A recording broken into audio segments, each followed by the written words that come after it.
All right, all right, all right. Hey there, my babies. Good morning, good afternoon, good evening, whichever part of the town or the country you're on.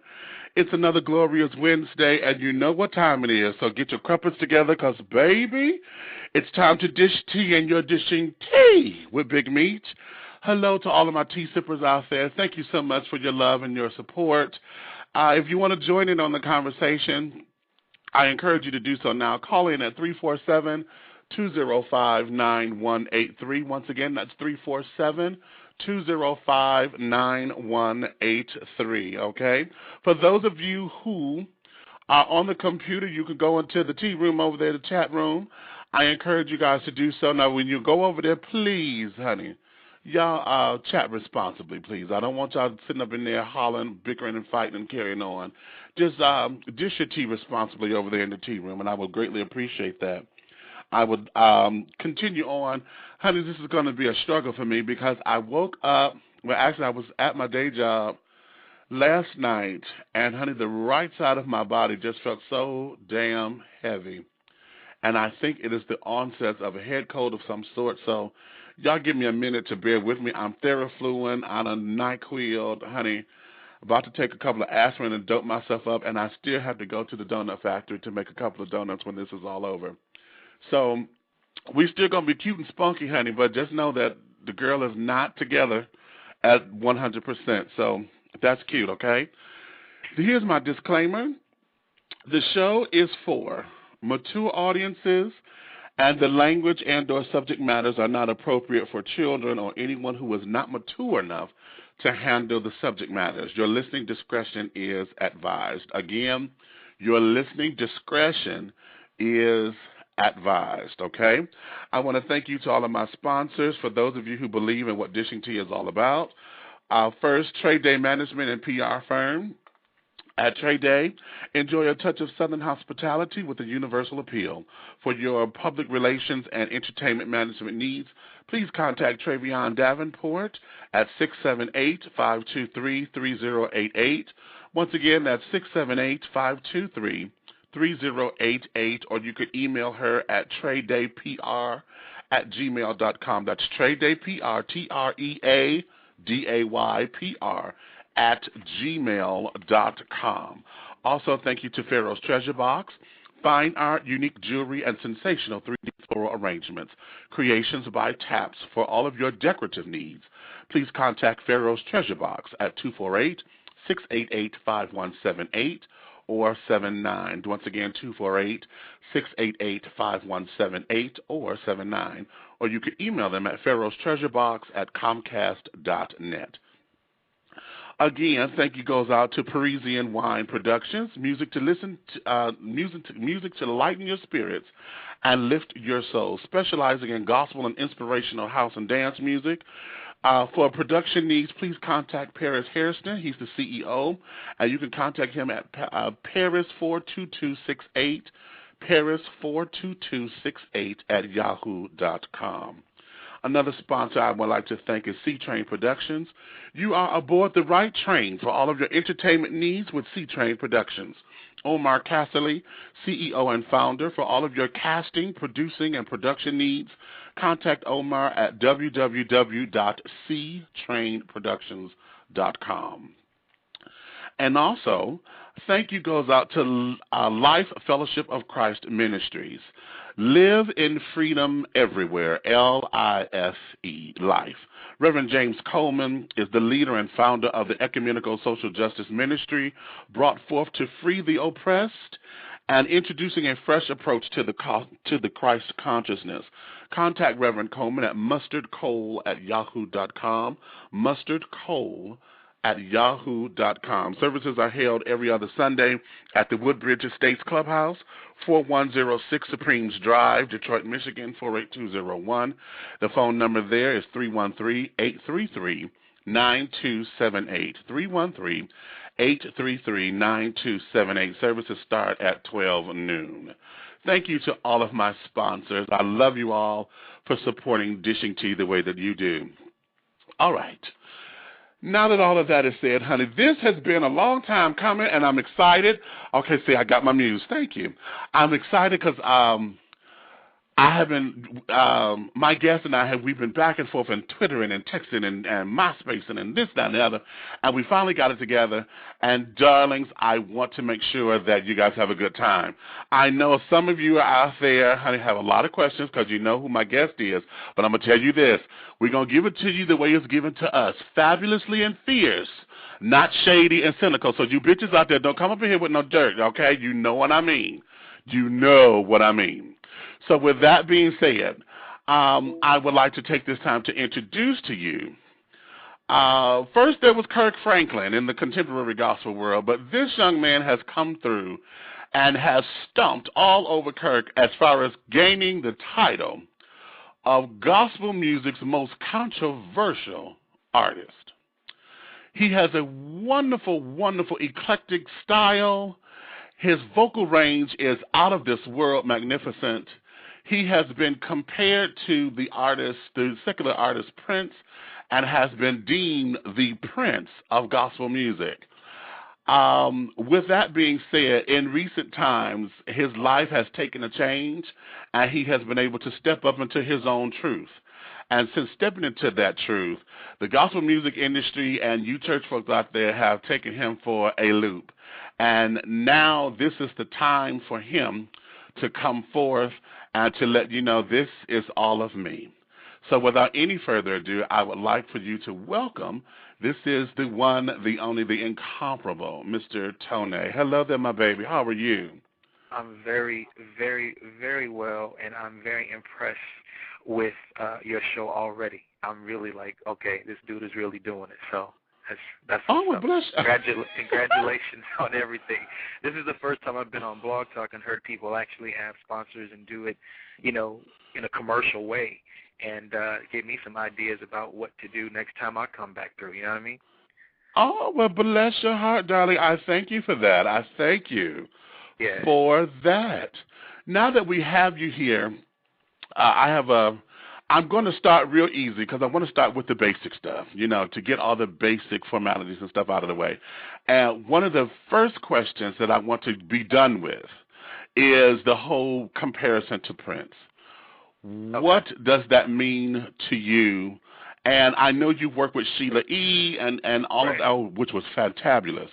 And so, with that comparison to Prince and working with Sheila E. and now having that Prince-esque, feel to you. Right. What does that mean to you? Well, to me, it's the ultimate compliment. I mean, you have to understand that, there are a lot of similarities because we both come from similar backgrounds as far as faith is concerned and parents being involved in the music scene. Also, he had to do what he had to do to get people's attention drawn to his talent. So I take it as a compliment. When I worked with Sheila, she was telling me, how much I reminded her of him, and how much so, Prince himself actually dug my music, and through mutual friends who worked with him, he had been turned on to the music, about 10 years ago at Paisley Park, and loved it. And I'm good friends with some people now because Prince actually introduced my music to them. So it's a great honor, and hopefully, me and him would be able to work together in the future. But he's definitely an influence of mine that took place later in life, not early like some people would suspect, like growing up listening to him, because I really wasn't allowed to listen, let alone I really wasn't into him when I was younger, but my brothers were. So to me, it's the ultimate compliment because I think he's a genius. And besides Michael Jackson, there really isn't any other quintessential musician on the planet that can master all the instruments and have such a prolific catalog except for Prince. And then he does things on his own. I like the fact that he's independent. He makes his own decisions, and I took a lot of notes from him as far as how to market myself independently and become the entrepreneur that I am today in the music industry. So, yeah. Okay, now that's interesting. Okay, see, this is what I love, because that was one of my questions I was going to save to later, but since you went there already, marketing yourself, honey, you have a lot of underground music that a lot of people don't catch. The Rainbow album, which I'm going to get on that in a minute, honey, because, see, a lot of I'm going to get on that in a minute, because as I'm listening to all of your music, and as I'm finding it and this, that, and the other, you have been telling your story all the time. I don't think folks have been listening. You know what I'm saying? No. And because they done got caught up, baby, listen. As I was doing my little homework and stuff, I almost bought your entire catalog to re-listen to some stuff. But the whole idea of marketing underground, which incidentally is one of the, for me, let me disclaim that, for me, one of the telltale signs of being one of the children anyway, because a lot of music that go underground hit the clubs, hit the scene, and the kids get all that kind of stuff first, you know, which helps to support this and support that and to build your audience and this, that, and the other. Right. What is it about that underground scene that fascinates you? Because you have such a, you know, we only know the popular stuff, but you have a whole separate catalog that's underground. Exactly. I wish more people would get into that, but I think they're so caught up with the sensationalism that surrounds me and the tabloid fodder that fuels, believe it or not, much of my notoriety, if that's what you want to call it. They tend to stick with the things that they've known that's been commercially available to them.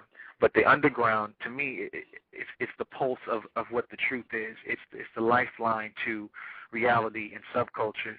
You know, it's like voguing had been out for years, but it took Madonna to take it to, you know, the commercial audiences and, of course, with Shep Pettibone's production.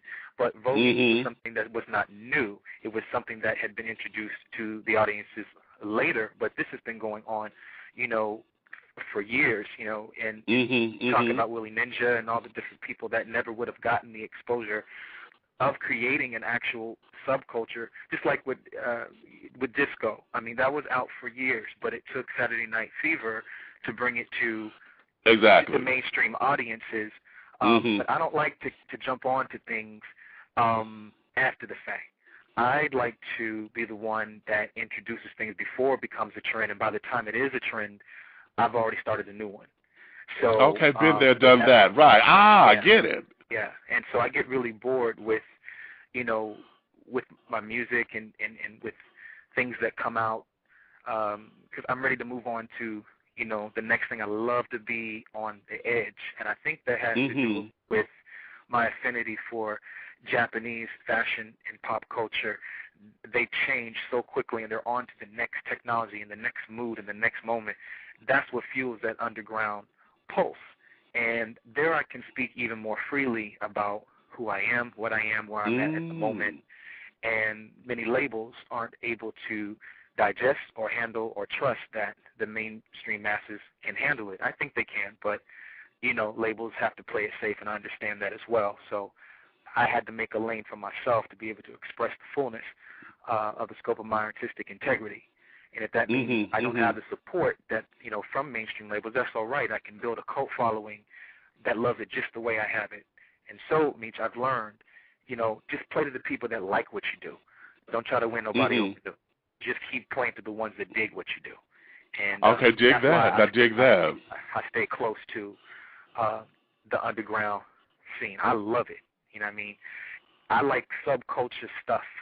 I remember the first time I saw the movie Paris is Burning, and I was just like, yo, okay, this is crazy. Like, it was so ahead of its time. Like, all the stuff you see now, America's Next Top Model, all the stuff that's okay now, back in 85, 86, all the different houses that were giving you just complete opulence and decadence had already been, you know, started within, you know, New York. And to see just how much it was the backbone for the pop culture that you see today, it's a testament to the innovation that comes from the kids, and how much more should we be celebrated for creating the pulse and creating the climate. Other people are benefiting off of it now, but I think it's important that artists like myself continue to make people aware of the context and the background from which these things come. Oh, wow. Well, all right, you laid that out very well. You laid that out very well for me because I know just in well, I don't club much anymore. Hell, I'll be 40 in March, and when I was going out 7 days a week, you know, it was always exciting to hear, you know, the new this and the new that and the new spin or the new remix on it, or somebody else's interpretation of something. And I find that your music is very mixable, very blendable, very poignant as far as telling whatever. It's easy to vogue to, it's easy to try to compose to. It does all of that. You know, it's all of that in the bag of chips. You know, and for those of us who are on a diet of Diet Coke.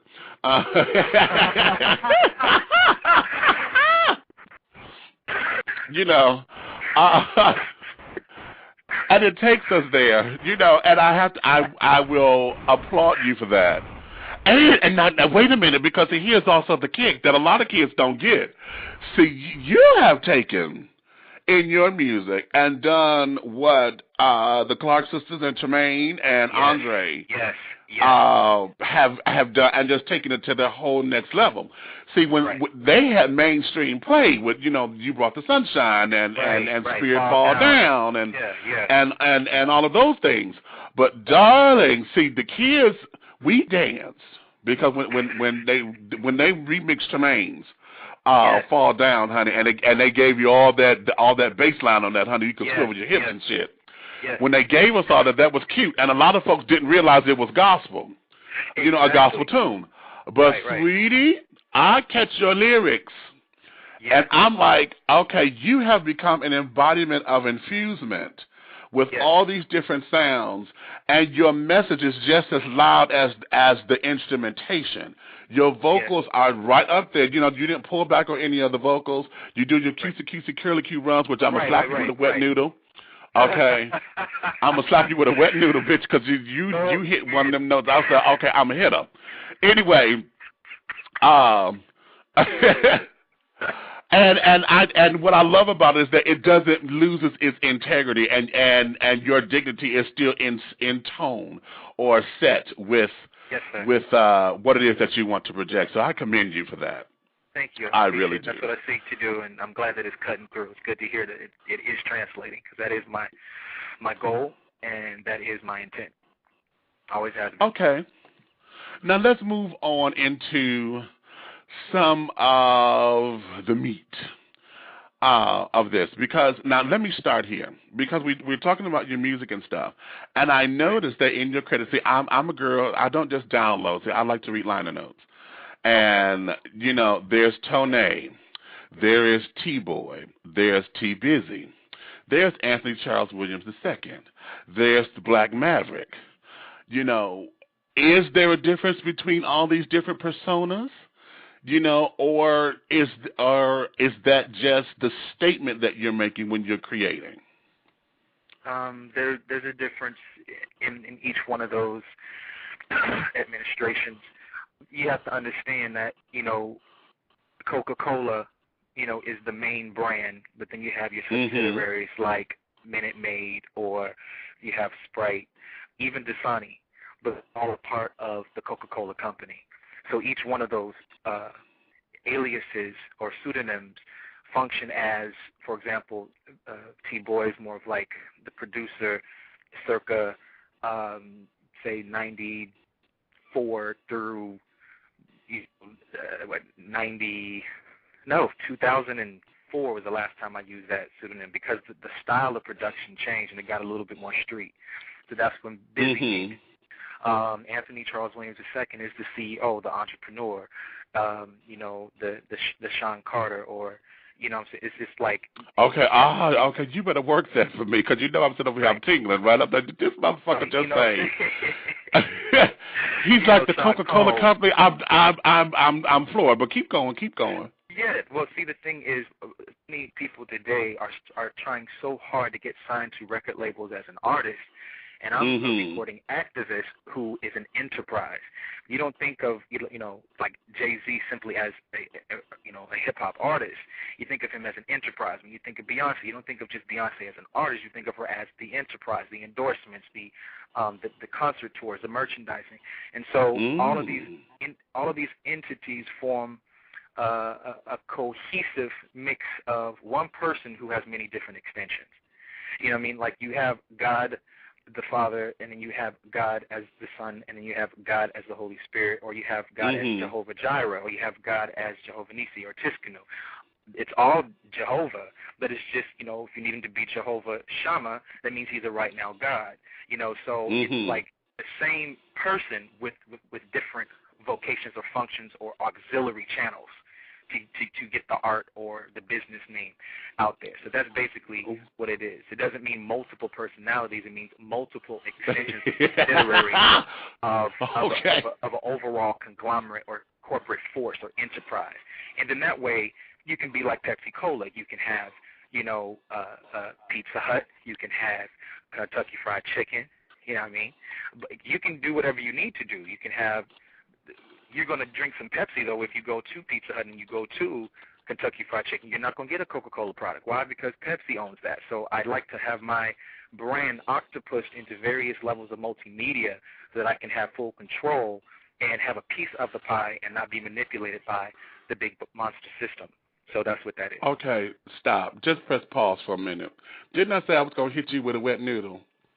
This child just said he wants us to octopus. Okay. Yeah. So and I just pictured that. Yeah. Okay, because you just worked me for that. I just want to let you know that you worked me. You worked me for that. Okay. that Theraflu is kicking in. That Theraflu is kicking in. Bro. No, actually, I'm good. You just worked me for that.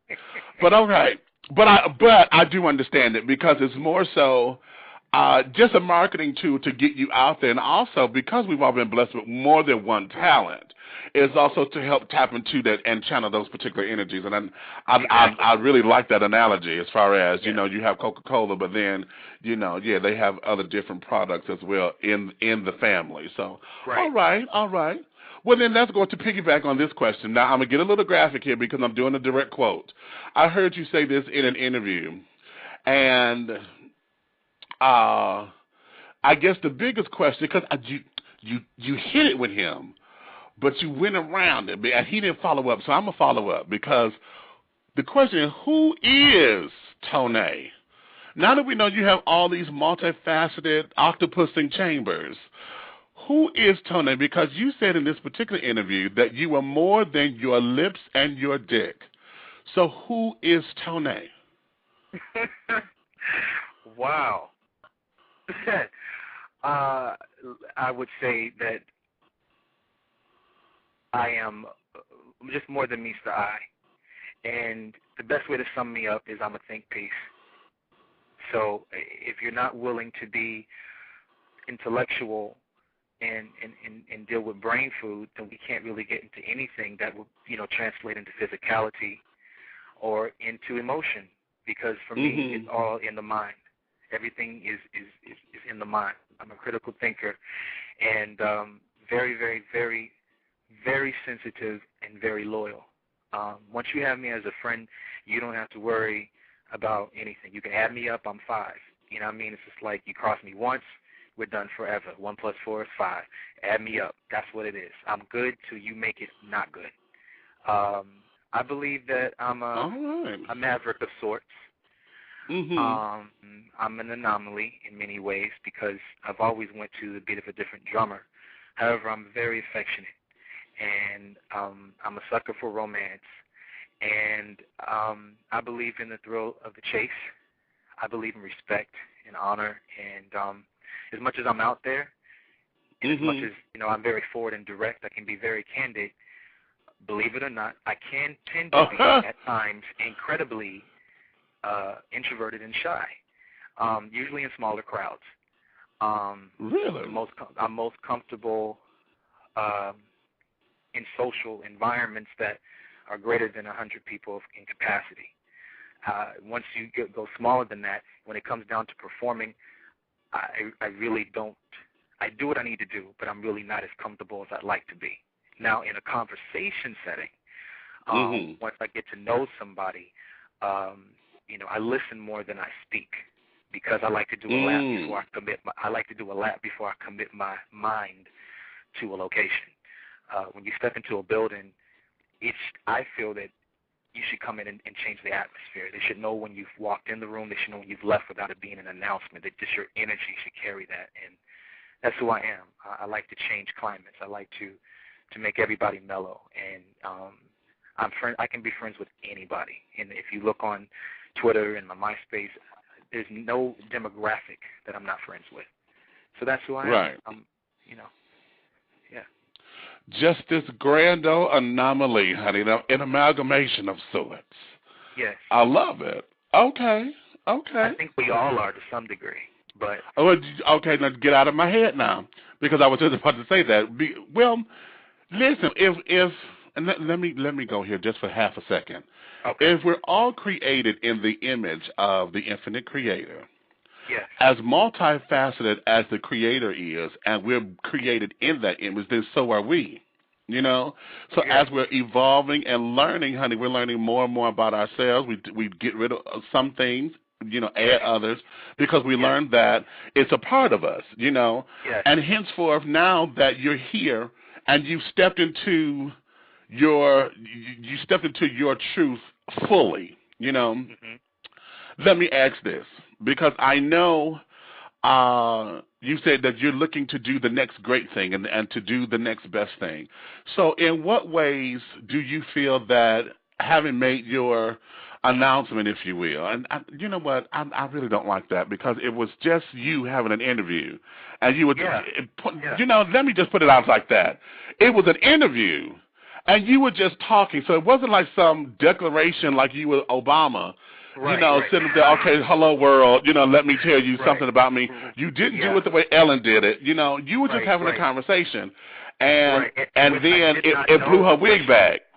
Well, I didn't know that she was going to ask these questions. I honestly didn't. Okay. I figured that she might go somewhere, but I really didn't assume anything, so I don't want anyone thinking that I was, I had a preconceived notion of how to respond. What you saw was as they came, I answered. And the reason why you saw what you saw and heard what you heard was because that was really who I mean, you didn't see any interpretation. If anyone, thought I was being nonchalant, which that was also a complaint, that I wasn't intense enough. It was just I was cool. When you know who you are, you don't trip. So yeah. Now, we're having had that conversation, and having have stepped into your truth in its fullness, and because of that interview, everybody's calling it as your coming out day. However, as I said earlier, honey, your music been telling your story forever. Exactly. How do you think that this will help benefit the LGBT community? Because, with your celebrity or whatever, do you feel that it is a help, is a hindrance, is a curse, is a blessing, is all of the above, none of it, what? Well, I hope it would be a help. I think that it finally shuts down the misnomer of those who want to demonize everything and want to capitalize on the word homosexual. When you think of, I guess for me, when I look at how everything comes across, they hone in on that particular word as if, we're not people.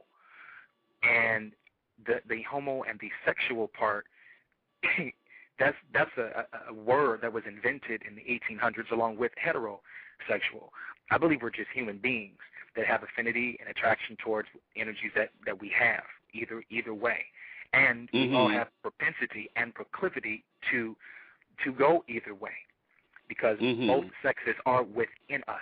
I think what this does for the LGBT community is it takes the sting and the stigma out of how they try to make everything dealing with LGBT sexual. They never deal with mental. They never deal with emotional. They never deal with the philosophical elements that come with the intelligence of who we are, how we function as regular citizens within society, how we have built infrastructures silently Others have benefited from our talents and gifts, including the gospel community. But yet we have been ostracized and beat up and spoken ill will against, derogatory. It shows someone who is willing to say, I'm very much in love with God. I'm very much in love with self because God made me.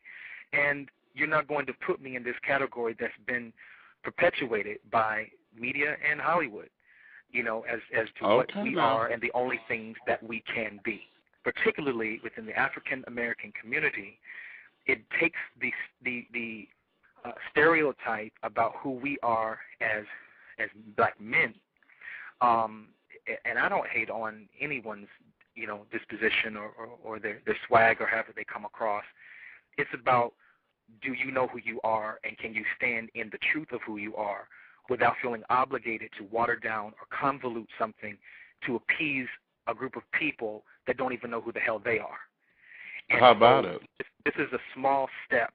I think I'm a part of an overall, I want to say demographic, but it's more of a group of people that are establishing community for all. And if I can use my platform to make people aware of the bashings and the murders and the injustices that are going on, then I believe that I am following in the footsteps of Jesus, because he was all about social justice and equality for all. And he came so that all could receive salvation, love, restoration. And who better to do it than somebody who has a full knowledge of Christ? But I'm not imposing my beliefs upon anybody. I put my cards on the table, and whoever sorts through it can get something from it. God bless them.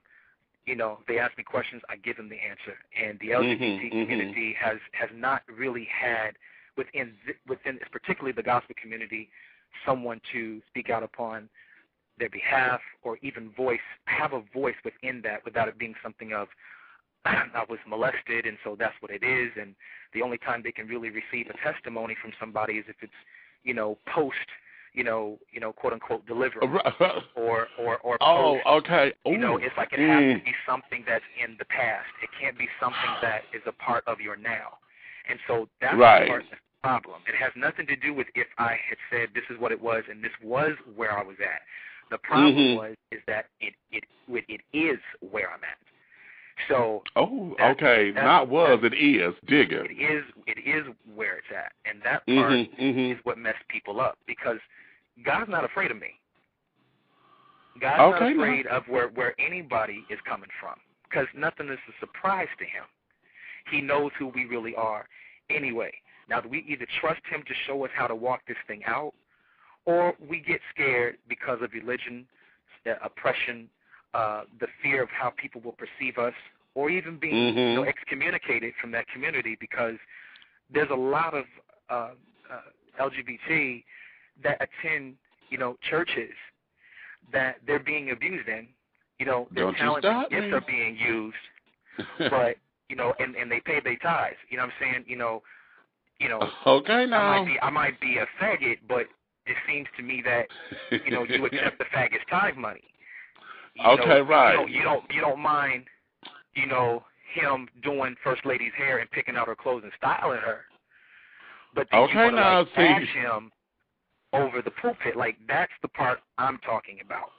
You get used for your talent and gift, but the not all churches, but many of the churches do not minister to the heart or the soul of that human being. Exactly. Come on now. Because regardless of how you feel about it, that person still belongs to God. No man can own a church. No man can own a saint. We are all God's people and the sheep of his pasture. The pastors are the under shepherd. We're to point them to Jesus and let him deal with people's life and bedroom. Exactly. Don't take advantage of my gift, but then crush the carrier of the gift. That should be nurtured. There's more to me than what I do at home. And that's the part where I'm trying to say, no one's saying turn the church out. No one's saying have everybody wearing a Technicolor dream coat. No one's saying make a fantastic, gay church Walmart of America. That's not what we're saying. No one's saying that it's wrong to. There's extremes on both sides, Meach. There's exactly. that want a church that just makes them feel good but doesn't challenge their spiritual walk. They just want to really feel good. You know, I'm in the life. You know, just let me know that God loves me the way I am, and they're good every Sunday with that. Well, how do you get challenged to a deeper walk with God and your spirituality go to the next level and your communication with God with just, you know, cookies and donuts? Then you got the other side that's just like, no, there is no place for you in church. There is no place for you in the kingdom. There is no place for you except what we can use from you, and if we use it, don't ask, don't tell. And if you do tell, we're going to act like we didn't know this all along. Hello now. That's the hypocrisy that I stand against. I'm not trying to give a liquor license for anybody. Everyone's saying, well, Tony's out here making everybody go astray and turning all the tenors out. I ain't turning all the tenors out. No one's doing that. That's not what this is about. Okay. This is Wait a minute, about press pause. people having I'm sorry, go ahead. No, press pause, please. Because if I don't say this right now, it's gonna hurt me. Right. And I want y'all to listen to me very carefully because these are my words. This is not Tone talking. This is Meach. Because I was so fucking pissed at this YouTube footage that was posted November 7th of this year with wait a minute. I don't necessarily want to call him out. I'm gonna say Mr. We Fall Down. Okay. Because I felt in my spirit like I said, I'll be 40 in March. All of the hypocrisy that I have known church to be was spewed out of his mouth when he did what he did. And when he called you by name and said that I'm not supposed to condone him, I'm supposed to love him, but it is up to me as a Christian to tell him he is wrong. Because his message is keeping y'all in these choirs and thinking that it's okay and you cannot be delivered. And when he said that, I swear if I could be the real Samantha Stevens and twitch my nose and pop into that damn video, I'd have choked him. Because everyone's journey is independently different. Now, what worked for you because you say you're delivered from it, okay, baby, that's fine. I have my own thoughts on it, but those are my thoughts. But you say that's what's keeping you closer to God. You don't spew that shit on everybody else because it's working for you. Everybody's journey is independently different. And baby, yeah. And I didn't care for that. I did not care for that at all. I haven't spoken about it at all until you brought it out, and I wasn't going to speak on it. But I have to say at least this much, being that I am at this time still pastoring, and he's a pastor, and there's just certain things that in theocratic protocol you do not do. One is throw another member of presbytery under the bus publicly. Okay? Right. At least not by name. Now, if you have a problem with something or some action, if it's general, it can be applied to wherever the shoe fits. But when you start calling out people's names, that's when it gets a little crazy. And I've never had his name in my mouth publicly about anything. As a matter of fact, since we are on Dishing Tea, I am the one who covered this dude. Okay, right. So, wait a minute. Wait now. Really? Right. Come on now. You were just in San Diego 2 months ago saying that people should keep their mouth off of me. Get out of here. The message you just preached in San Diego was the complete antithesis of what you told those young people at that convocation. So you need to get your facts straight. And I got the footage. Now, I've been wearing roller skates holding this tea tray for a long time. Now I'm moved over to ice skates, and it's really difficult for me to hold it. You know what? I'm trying to to go with what the Lord has given me in the scriptures, that vengeance is mine, saith the Lord, I shall repay. Right. I do not want to take this into my own hands, because I know there's a lot of people that are just messy and want to see contention and fighting and bickering in the body of Christ. And I am trying to be a Christian. Yes. I'm telling you, the best I can, I am trying to keep my mouth shut and let God handle this. But, nigga, let me tell you, it is the hardest thing for me to do. It hurt me. I ain't going to even front. It hurt me to you know what? I'm not even upset about it, because, like I said, I have been out and open for the last, almost 25 years. Okay, so in those 25 years, see, I know what that struggle is. I know, the whole bout of, no, let me be cool now. Let me be cool. Because, see, I'm not really one who likes, to turn into that stereotypical girl, honey, with the finger snapping and the neck rolling. But it's things like that, that'll make that sissy in me come out, honey. When I get to dishing the real tea, okay, that ain't what you said last night, boo-boo. Okay. Right. And this, that, and the other. And I know what that is for me. So having, someone like you who is in the public eye, and then have others who are in the public eye, browbeat you and carrying on in such a fashion, I can understand, all of the trepidation in that. I can understand, the wanting to, okay, you know what, let me, everybody's coming to you wanting the exclusive and won't, they're looking for you to say something. And I'm like, you want reality, Lorianne? You about to get it. Okay, right. Because, that's that. But you know what? I believe that's what the enemy wants. And I'm not going to, make this all, over the top spooky, but the enemy, the alternative energy in the universe that likes mess. Exactly. Would love to see that happen, to bring even more reproach to the whole concept of Christianity as a whole. And I'm not going to be used by that force.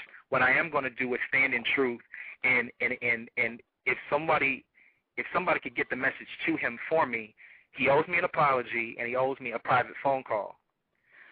Okay. Have your conviction. That's fine. Have your conviction. Right.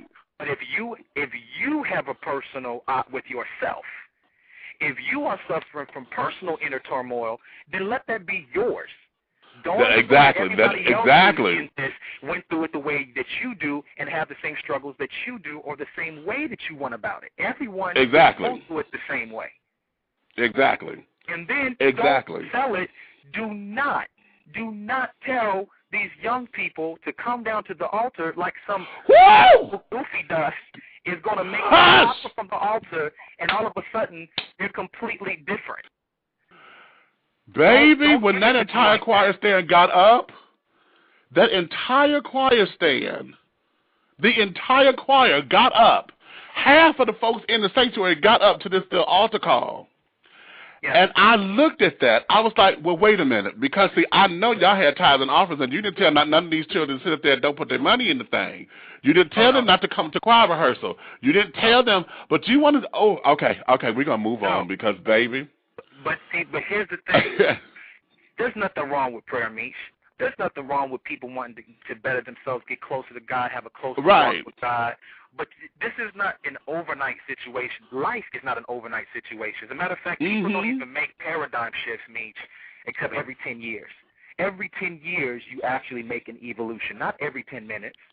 Every 10 years, you make a paradigm shift.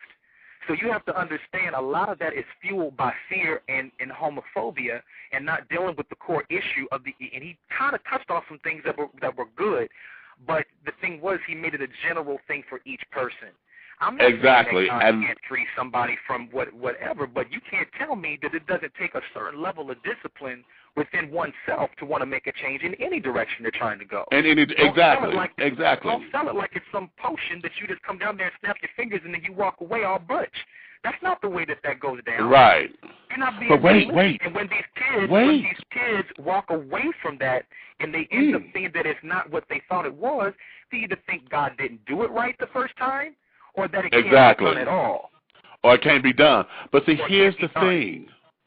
Here's the thing, and let me get your take on this, because it's a two-part question. The first question is, since you've since you've made your announcement, if you will, do you think that it's fair that folks are using you as the poster child now for coming out in the gay church? And isn't it ironic that every time folks talk about the LGBT culture, they always go to the effeminate boys or the butch girls? They never go in between, to the masculine boy and the the lipstick lesbian and the piece of trade, honey, who's sitting up in there. They never sit there with them. They never ever cross that path as far as, this whole, and I hate the word lifestyle, living the homosexual lifestyle. They never cross that. It's always been about the effeminate boys and the butch girls, Right. So what is your take on that? Obvious. I think that people in general, that's why the Bible says man looks at the outward appearance, but God knows the heart. Everybody uses that to try to, justify their outfit if it's a little, not for church, but God knows my heart. But really it means that man looks at the outward appearance and the aesthetics that are pleasing to the eye in urban church culture, okay? But God knows the heart, which means he really knows what's going on in your mind. And each one of us has, another side. It doesn't matter which way it's going, there's another side. There's a part of us that we are killing daily through consecration or through prayer or through meditation or seeking God's face or whatever, your walk or your faith may be, because there may be more than just Christians listening. But whatever you're going to do better yourself, there's another side that you're trying to do better at. I believe that's why the song Lord Make Me Over was so big, was because everybody wants a makeover. Everybody wants to start with a clean slate and just start and do their first works over again. And I think the reason why they focus in on that is because it's an easier target. You see what I'm saying? And it takes the attention off of the subculture of church. And, I don't need to put anything out there. We who know who are our family know what goes on. So I still keep, family business. But we know what it really is. And some folks don't even really honestly need to know. I'm just saying, don't pretend. If you're gonna come for, the flamboyant guy or the very studly girl, then also bring up the fact that, they're the ones who introduce. The ones that don't look like that are the ones that introduced a lot of stuff to them that they never would have found out about. They learned it in church. Hello.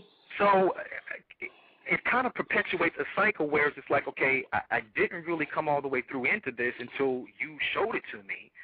And then now that it's here, now you want to, make me feel bad about what you introduced me to.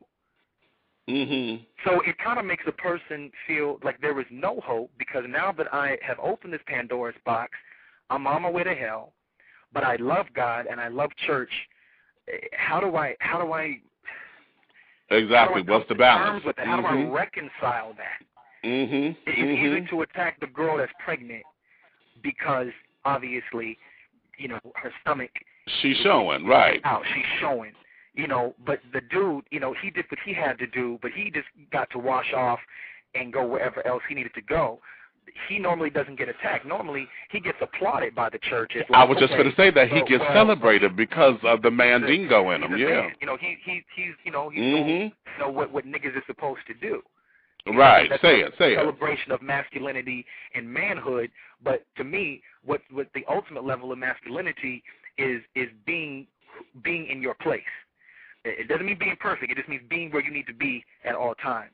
And because that is celebrated, and then the woman is looked at as the one that fell from grace, and the brothers immediately restored and embraced by the brethren of the church, not even rebuked the same way. Like, so much needs to be rebuking that action. That's also out of order. But because it's a heterosexual sin, they don't really bash that. Now, the girl is in front of that. But for the most part, even she can be restored quicker. A murderer can be restored quicker than somebody who's dealing with same-sex attraction. And that hypocrisy is not fair. That's not fair. Okay. If it's sin, then say sin is sin. If you're trying to say that this is an abomination, so was lying, so was gluttony. Oh, so is men rounding the corners of their beard, so says Leviticus. Okay, but I won't go there. Well, okay, Mr. I got to have my mustache and goatee going on. Right. There's several things that the Lord hates. There's several things that the Lord hates. So be just as adamant about all of the things, and don't give passes for those who have a certain level of power or prestige. And that's where I come in, where it's just like, I'm not trying to out no one. I'm not trying to spill tea. I'm really not. My thing is just be fair. Be fair and treat people with respect and quit being so nosy. And if you love somebody so much, then pray for them. Don't kill them. If I'm a soul and you say you're about winning souls, why are you destroying me in God's house? In the name of God. And you think you're doing something wonderful. But these are hearts, these are souls. These are still God's children. Right. Lord have mercy. I'm telling you. Yeah, I oh my goodness, honey. So I'm sitting over here, I'm twitching and I'm going and I'm this and I'm that. And, okay, now I'm serious because see this particular subject here, of course, it's been a very adamant part of my life for most of my life.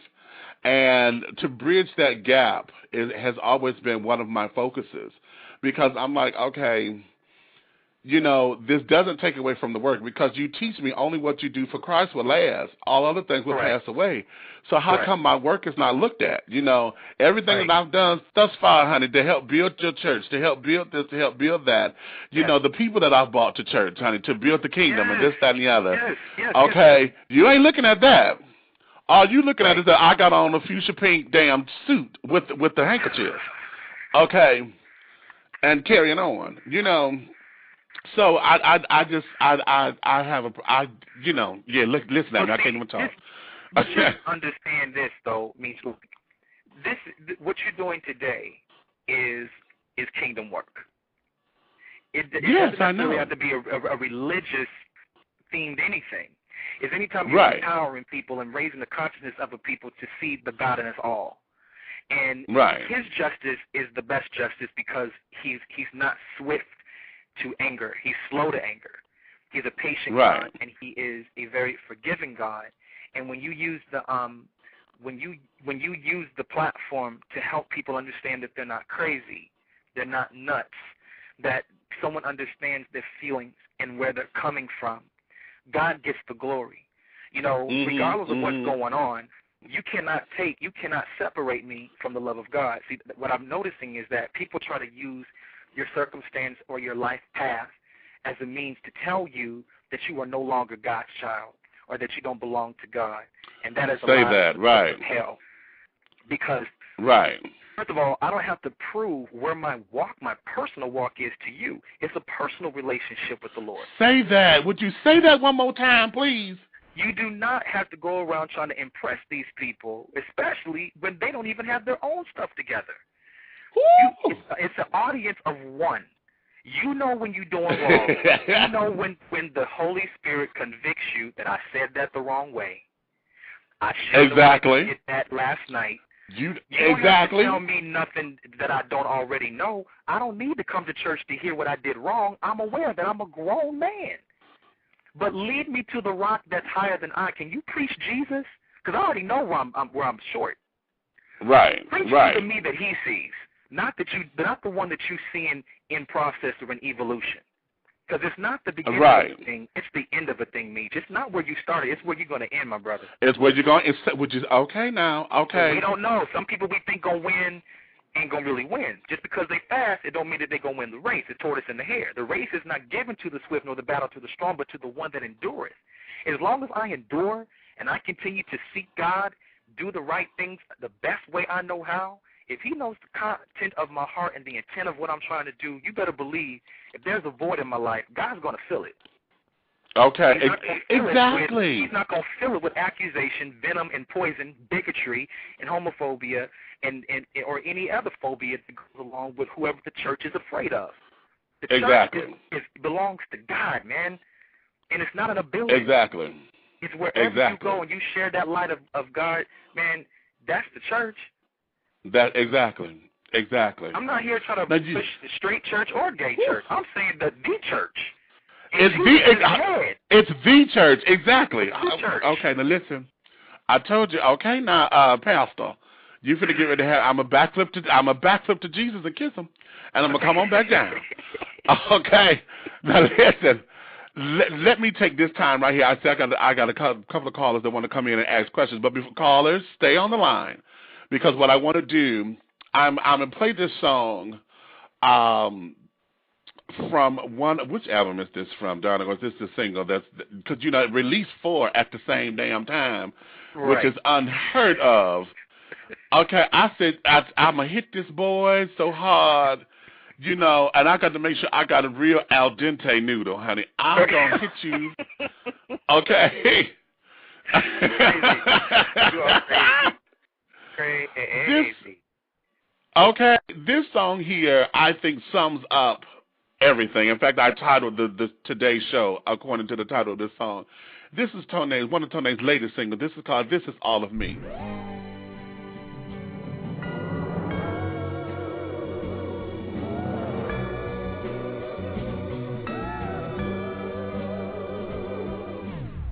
It took almost 11 years to finally get back to my real self. It took almost 11 years just to forget about what others felt. It took a whole lot of courage and it took a whole lot of sweat and tears to come face to face with all of my fears. It wasn't that easy. Along the way I lost a lot of friends because they couldn't handle the real me. But what a joy, what a relief it is to tell the truth and live a life that's free. I wouldn't trade it for a million, but agape love, it doesn't cost a thing. Take it or leave it, this is me. I was so scared people wouldn't love me. My heart was petrified that God would judge me. Some of my family just up and straight disown me. I might have to walk alone, but I'm not lonely. This is all of me. And take half of me. This is all of me. You're proud of me. I never thought that I could walk away from everything and everyone I love. That I refuse to live a life of them so I could fit inside of their mind's love. And now I walk around with dignity. There's the need for me to push and shove. Take it or leave it, here I am. So many tears. I cried when I heard rumors. It could be inside I knew it was the truth.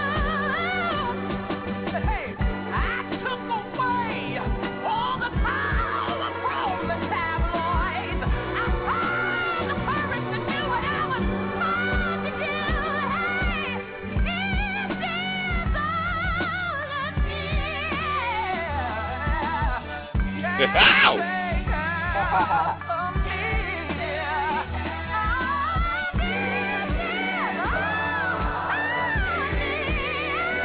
I hope you're proud of me. March for justice. March for equality. March for humanity.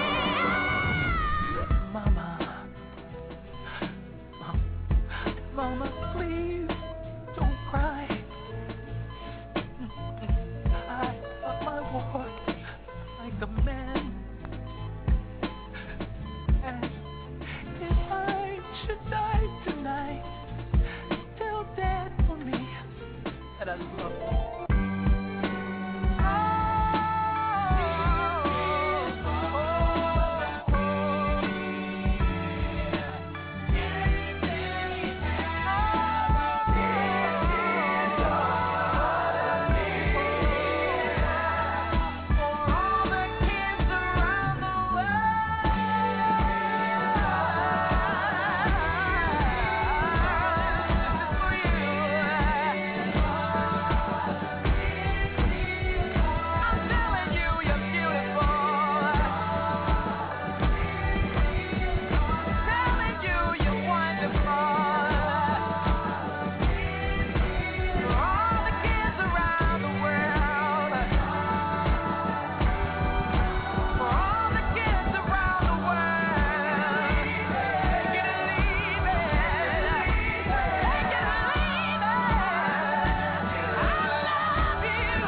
right.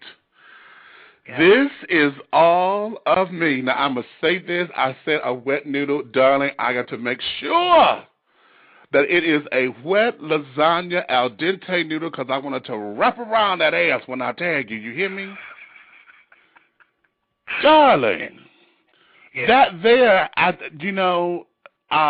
has become, I know, wow, it's going to be an anthem, and I know a lot of LGBT children are going to, people, period, but I know my people. And that particular song there, just listening to it, March for Equality, and, you can't take half of me, honey, and just right. the parts that you think you like, honey, it's all of me. Yeah. Wow, that is very breathtaking, very, very breathtaking. And I had to now. learn that one. I had done the music for that a while back, but I had to. The record that I'm working on, that's the first single from the new album that I'm working on, called A Brilliant Catastrophe. And none of this is the longest record, well, the longest time I've ever took to make an album. And I'm not sure when it will be done. I'm just making sure that I earn the right to sing each lyric. And okay. I believe that's why you feel what you feel. And everyone else who hears that song, when they hear it, they're like, why do I feel this way? And no matter what walk of life you're coming from, because I earned those lyrics. I earned the right to sing them. They're not just something that's cute and, meaningful. Hopefully, it's definitely has meaning behind it. Not hopefully, intentionally intentionally placed in there because I earned the right to sing it. Even as I was listening back to it, I could see, millions of people just being freed and blessed and affirmed and loved and restored, embraced. I haven't listened to the song in a long time, but it does something to me every time I hear it. Wow. So because that means it's ministry. Through with me. God's not through with me. Had I not went through the things in life that I went through, I couldn't have made that song for someone else who needs it. Right. So we can't take things in life personal. It's just business. It's kingdom business. It may seem like it's a personal attack or it's a personal thing that you're facing today. Whoever's listening today, it may seem like, man, God has a problem with me, and that's why I'm going through this. He's mad at me. He's not pleased with me. He's punishing me. But the Bible says that God's thoughts of us are not evil. They're not evil. Wow. He allows us to go through these things so that we can be a help to somebody else and prevent disaster. Because I'm telling you, the suicide rate just in black churches alone amongst LGBT is alarming. Exactly. They don't even have the proper therapeutic outlet because, they try to take it into a prayer service or a tearing service or deliverance service when we need to really allow people to know it's okay to go get therapy. It's okay to be embraced by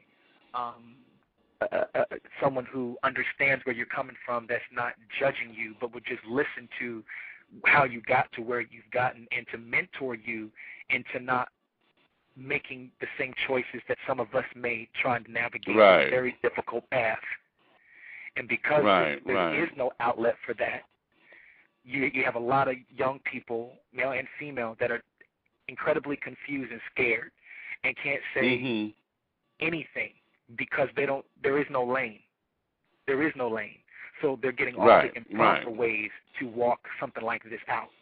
And dying and contracting stuff and being hurt and mentally and sexually abused because they don't have anyone that's teaching them how to navigate through that. And exactly. That's what I have no to do. No mentorships, no nothing. Exactly. If that's what I have to do, then that's fine. I'll let them say whatever, but the job still needs to be done, and the problem is still there. You all killing me and talking shit about me, that's not going to solve the problem. That's not going to stop what's still there. You think you hurting me. You think you hurting me. But I'll take the bullets just to make sure one doesn't take a bullet to the head. Exactly. So run with Well, that. you know what? I've been on this battlefield for a long time, and I just whirled to Wonder Woman to get my bulletproof bracelets, honey, because I've learned how you. Yes, baby. Yes, It's honey. not an Put on easy my thing. lariat of truth. And nobody is trying.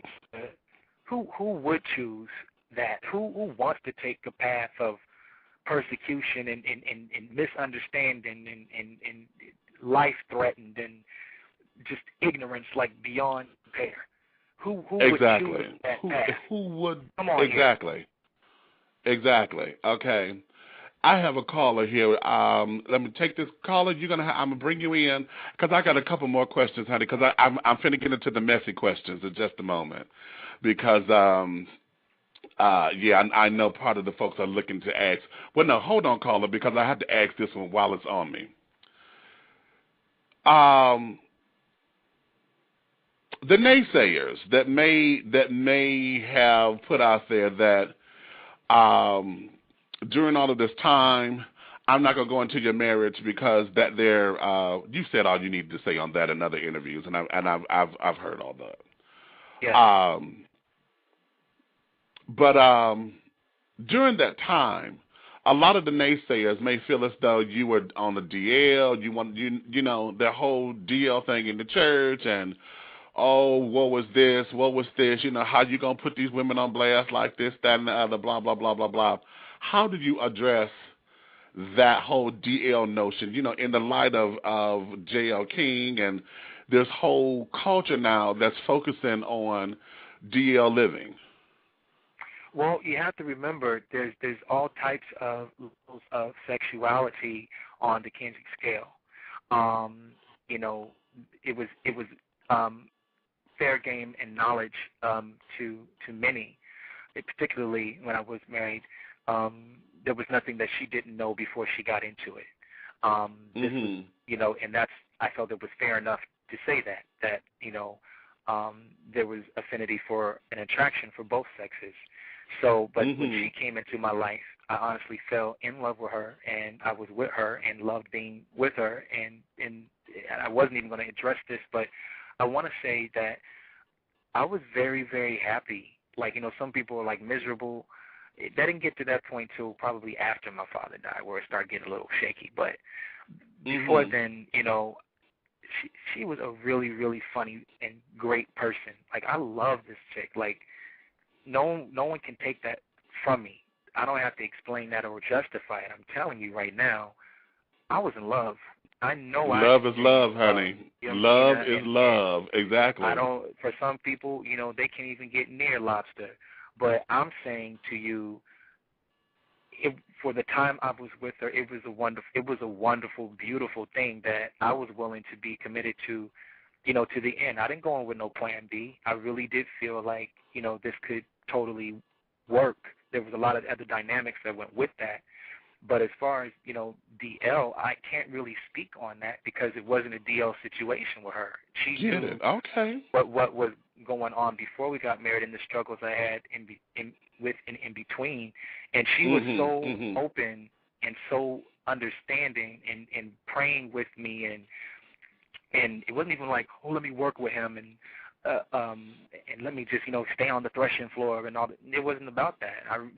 I was definitely her husband. She was definitely my wife, and we had a fantastic, fun, loving, nurturing relationship. And as many other men, you know, have been married before. I know someone who didn't come to terms with their sexuality about who they were until they were 62, and she was married for over 30 years. Wow. And come to find out, you know, as whatever happened, but you never know. Each one go through, you know, like I said, every 10 years, another type of mental evolution. Exactly. Philosophical evolution, emotional evolution, even sexual evolution. The things that a lot of you say you never do, just don't say you'll never do them. Life has a way of bringing things your way that you don't know about. I will talk about the DL notion that it's important that if you're really going to go outside or step outside, you know what I mean, I think at that point you need to go ahead and let it go. it's not that easy, though, for a lot of black men because they already have children, and they have children that are involved, and, there's a lot of time and money invested into the relationship, which they may initially have felt that by being married, they could get rid of the feelings that they had and did what for many of them, what their church told them to do or what their pastors told them to do, saying that this is what you need to do to either stop this or fight this or to get rid of this, which is also the wrong thing to say. If someone comes into a place where that's really where they feel that God is directing them to go, and they can be committed and they can stay committed to her, then I think that they should do that and honor the marriage covenant. And then if not, then, politely, as much as you can, make that exit, and it's not going to be a painful exit. There's going to be a lot of emotional trauma that's going to take place because this woman was thinking the entire time that, you were committed to her. And right, so exactly. It's just not fair to have a wife on your arm as a trophy, and then, you don't sleep in the same room at home. You know what I mean? Right. You don't even really deal with her. She's just an emotional, just mummy sitting up, in church and at home that really doesn't have a relationship with her husband. I'm not coming for anybody. There's no shade on this. I'm just saying, let's just keep it 100. Like, I don't think that's fair to her or to the man that's involved or to the husband that married the wife that thought that she was going to be committed to him, and she, finds out that she wants to venture outside with another female. Okay, I can't judge wherever you're going. All I'm saying is that the person that you made that commitment to has the right to know where you're coming from, and yes, it's going to be painful. Yes, it's going to be painful, but it's going to be even more painful if you spend another 15 years being polite. Because it's going to be painful on both parts. Because it's going to be painful. Your own internalized misery. Exactly. And then the whole idea that this may have been a lie from the jump, because, see, all those emotions come into play. And well, you immediately begin not to cute, start honey. blaming and accusing, and what did I do wrong, and or I had suspicions, or I had whatever it may have been. There's a lot of things that come with divorce or breakups. It's another form of death. And what people don't get is it can wipe you and your entire psyche out to the point you want to check out of here. And exactly. Because there's not enough communication in the black community about these issues, people are rushing into marriage without getting the fullness and the totality of the sexual explorations on both parties who are in the marriage. So they come in with preconceived notions because you dated each other's representatives, but you never got down to the core and the real questions.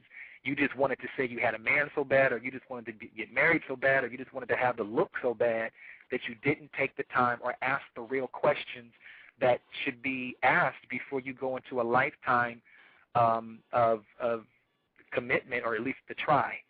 And exactly. It's like the Lord allowed me to go through every aspect of life, love, and relationships so that I know what I'm talking about firsthand.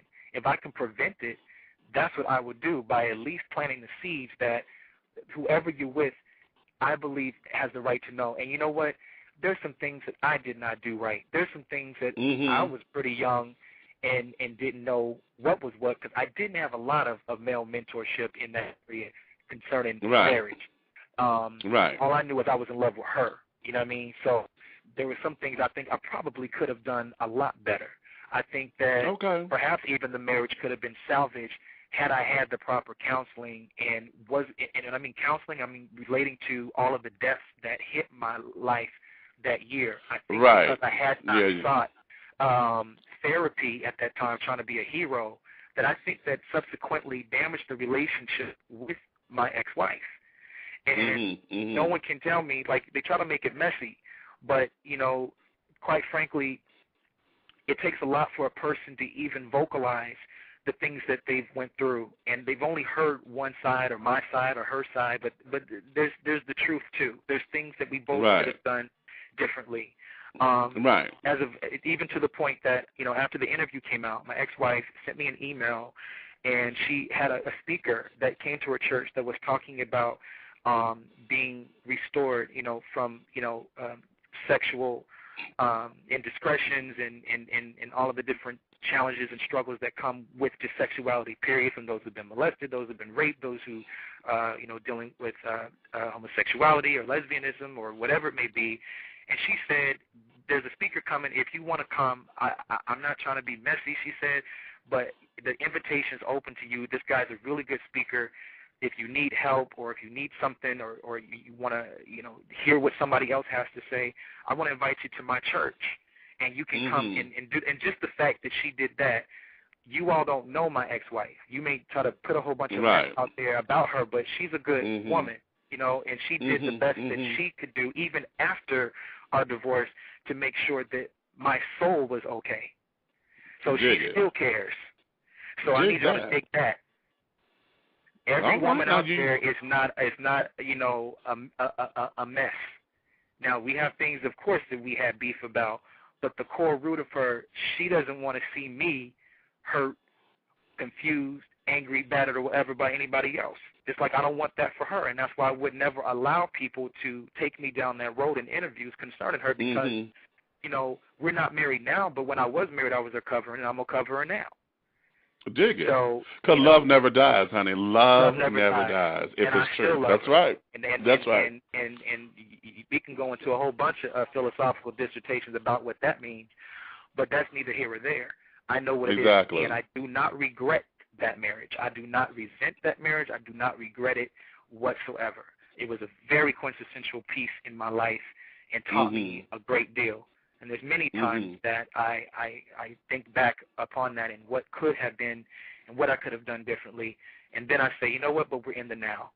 And what did I learn and where can I go from here? So, Yvette, I love you. You did not have to do what you did. And no one's talking about the things she had to go through on her end with people, talking shit about her too. Exactly. So, you know what I mean? So just you don't know the story and just respect the fact that we even said this much. And that's the last time I want to be speaking about my ex-wife ever again. I did it once for all with you because I believe you 100 about yours. So I wanted to at least give you that and your listeners that. That's it. Leave her alone. Leave that subject alone. Don't just leave it alone. If y'all want to talk stuff and be messy, go ahead. Keep talking. I can't stop people. But I'm not going to be addressing that issue anymore in the media. But I felt it was important that people know I'm not crazy. I take ownership for everything. Dig it. I understand. Okay. So, yeah. Wow. Well, I appreciate that. I wasn't expecting all of that. Yeah. I was not expecting all of that. However, but I'm glad that you set that record straight because I, on my job and this, that, and the other, when I told folks you were coming on the show, of course, I got a plethora of the messy questions, and all of that. But thank you for that. And my heart goes out to that situation so that the healing process begins and continues. Because a lot of folks don't realize that this thing here, just because you've addressed it doesn't mean that we don't revisit what the sting is, what the pain is, what this, that, and that, because we're still evolving. So I appreciate you for that. So thank you. Janet Jackson said it best. She said, you don't have to hold on to the pain to hold on to the memory. Okay. Well, all righty then. Now, let's see. Wait a minute. Let me go here. Let me take this caller right now. 989-790, 989-790. I'm going to bring you in right now, sugar. I think I know who this is. Hello there, darling. You're dishing tea with Big Meach. Hello, caller. Hey. I thought this was you. What's up, boo? TONEX has touched on just about everything I wanted to ask anyway. I just want to say, my life has paralleled exactly to the T a lot of what you've gone through. I had the minister dad, I was married, and I feel the same way about my wife, after it's all over or whatever. Now I have a partner that I've been with for 7 years, so, I understand everything you're saying. I just want to say, I'm very happy that we have someone in the life in the gospel community now who is really standing up for God's people, and that's all I have to say. I want you to continue, and you will continue to be in my prayers, brother. Man, thank you so much for that. Thank you. I appreciate it, and every little bit I hear gives me, the boost I need to continue on. It's not easy, but it's not impossible. And more power to you, and love to you, and just stay in his face, man. Stay in his face, and just know that the latter is going to be greater. It gets better from here. You know what I mean? Oh, okay, yeah. now. Yeah. Okay. Well, all right then, caller. Thank you so much. Thank you so much, because that really there nice. I think was needed. Yeah, that was needed at this point. That was so nice. I'm gonna put you back down, caller. Continue to listen. I'm gonna go here now to 832-286. 832-286. Hello there, caller. You're dishing tea with Big Meach. Hey, darling. Hello, how are you? I am everything, honey, and all of the above and beyond. What's up with your world? Everything's good. I'm enjoying the show and enjoying the interview. And my question for TONEX is, number one, I appreciate that you're being real with where you are, because that's integrity that's missing in the church and the transparency. But number two, you said that this is where you are. And so my question is, I know that it's where you are, but are you married to that state just like you are where you are right now? Are you open to being in a different place later? Yes, or have absolutely. you just said, this is where I am and it's not changing? Or it's kind of like, I'm here right now, and whatever God does, I'm ready to go there, but I'm going to be transparent with it. Just want a little clarity on that. Yeah. I think that that's a very good question. And how are you doing, by the way, before I go into all that? Nice Great. to meet you. Thank you. I'm good. Here's the thing. I believe that the Lord allowed this path to hit my life for a reason, because it's an area that has not been addressed. And if it has, it's always in a very derogatory way. And in the interview that I had with Lexi, a lot of people don't get, it really wasn't a coming out anything. I was just saying, this is where I'm at the time.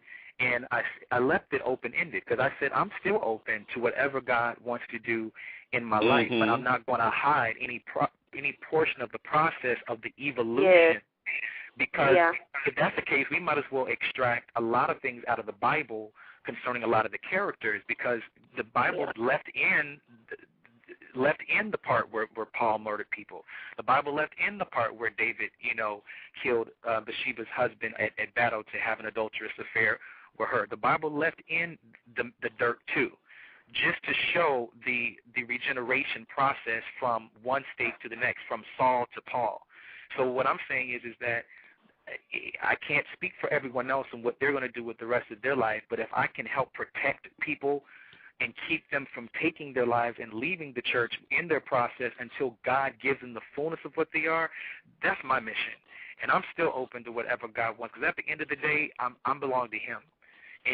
But I'm not going to be a deceiver. I'm not going to be, a lie in front like, okay, I got it all and this is what it is. However, it doesn't mean that while I'm going through that process, I'm about to leave church and work it out outside of church. That's what they tell us. When people make mistakes, they sit you down for like 6 months, and that 6 months that you ain't doing nothing, the enemy can get in, and you just be like, forget it. You know what I mean? You just now you all the way back in the pew. All the way back in the pew, and then you out in the parking lot, then you never come back. So my thing is God is able to do whatever He wants to do. He can do anything but fail. He is a supernatural God, but He is also a practical God. And when you talk about worship, because the church is real heavy, my sister, on praise and worship, the only way you can worship is if you come to what the Bible speaks of in St. John, where it says that the time is coming, rather now has come, where the true worshiper will worship God in spirit and in truth. Let's put it all out there. We got the Holy Ghost, we got the Holy Spirit, we know how to shout, we know how to dance, we have all of the things that come with the church culture, and I believe we are sincere about our praise. But when it comes down to worship, the Bible translates spirit and in truth as spirit and reality. We have to worship God in spirit in the reality of where we are, not who we not who we are. Teach that thing. Where Teach that we are. thing. So what the Lord has started, He's going to complete it. And so what I'm saying is most people only come to testify about it, my sister, after whatever's done is done, and it becomes like a past thing. But we have yet to see people say, no, this is the path I'm on, and this is where I'm walking in real time. But we all know that God is in eternity, and He knows the end of this thing from the beginning. And so just to answer your question, I'm wide open to however God evolves my life, because I'm a vessel. I didn't ask for any of this. Lord knows I didn't. Okay. But if this is the cross I have to bear to end up reaching a demographic that has been neglected for the past 100 years, and to give people, at least keep them on the God side, then the bad side of this, then I'm doing a good job. Because I'm not telling nobody to leave God and wild out and screw around and be promiscuous and exactly. I'm saying, exactly. If this is where you are, this is the way you need to go about it until your change comes. Yes. Exactly. Let me press pause here. Caller, I was going to say, and don't bring somebody else's life into this. If it's not fair to the other party, work it out with yourself. Don't just bring innocent bystanders into something if you don't have a commitment to them to be honest and forthright about where you're at. Exactly. Let me press pause for a moment. Caller, I thank you for your call. I'm going to put you back down. I'm down to the last 60 seconds of this broadcasting over the net. If you're still on the phone, you can still listen. If TONEX still has a time, I'm going to do a short after show because I still got to get up and go to the donut factory, y'all. I've not showered. I'm sitting up here butt-ball naked at this computer like I always am, sweating out this damn cold, and got to get ready to go up in here and do the thing, honey. I think I'm going to make some eclairs and things on the anyway. So thank you all for listening. Tone, I'm going to thank you now for coming on to the show, my darling, because this has been very, very, very wonderful. I thank God that God came up in here because, honey, I had my mind wrapped around in all kinds of places because you was going to be a bunch of names if you hadn't showed up. But thank you so much. Thank you. For those of you, you can catch everything in the archives because all of this is going to archive. So the after show is going to start now. So I will see you then. Next week, honey, Donna from Stanford & Son will be on the show. Okay, I got all that out. Now, in moving forward, dear, and to take this a step further, you said you wanted to be innovative. Darling, you have your own blog talk radio show, and you've not been on there in some time. So are you considering looking at using that as a platform again, and maybe now that you have become the unofficial spokesperson for black gay folks in the church to come out, you're the poster child now. So, is that something you're considering, or haven't thought about it yet, or it's too trivial? It's too trivialized right now. Well, my thing is focusing on my walk with God and my career. That's like the main thing I'm focusing on right now. I think I'll eventually come back around to it. I really do, because it helps people and it gets the lines of communication open, of course. But I think the main thing is for me to continue to stay in therapy, to continue to stay in the Word, continue to stay around people that really love me and are, insulating me and are 100 with me, and just keep getting nurtured, because this process is quite a task to walk out loud. And I think the blog talk radio situation could cause more damage than good right now until people can actually let the initial nuclear fallout from the information that has come to them. Even today, it has to rest. It has to settle. Right. So, it's a lot to chew, and then you get mad and people start throwing up your information because you're giving them too much in one setting. So, you were the last one, and the only blog talk radio interview I've had post everything, and I took it because I discerned that you were going to, not make it messy. I mean, that's part of the reason why we went back and forth a while before we even got to this. My darling. I had to make sure, I've learned I have to protect myself, because and I'm glad you did, though. I've been exploited. You know what I'm Yes. saying? I've been very much exploited. I've launched so many people's YouTube channels and launched so many preachers' personal websites and their own stuff, using me as a target to like build up their own mess. But I say that it's better for me after today because this is helping me, Meach. You know what I mean? I'm sure it's helped a lot of other people, but it's really helping me. And after something like this, you have to go into a safe place to recoup and regrasp mind and body and spirit and reconnect with yourself and who God says you are and getting back to what's important. I love all these people, but the main thing is who's important in my life, my main family, the friends that love me no matter what. Jump right back in there and get built up because the next battle, it's not going to get easier. It's going to get greater as a platform. No, honey, because this is the easy part right here. Yeah. No, this is the gravy. Right. But see, now it done covered up all this tough ass meat you got to cut through. Yeah, and that takes a while, and then after it's cut, it has to be chewed quite a bit because it's a tough thing. But with it all, I believe that in the overall, it's making people have to look at this thing completely different because when they think of LGBT, they think backslidden, perverted, away from God, having nothing to want to do with God. But that's not the case.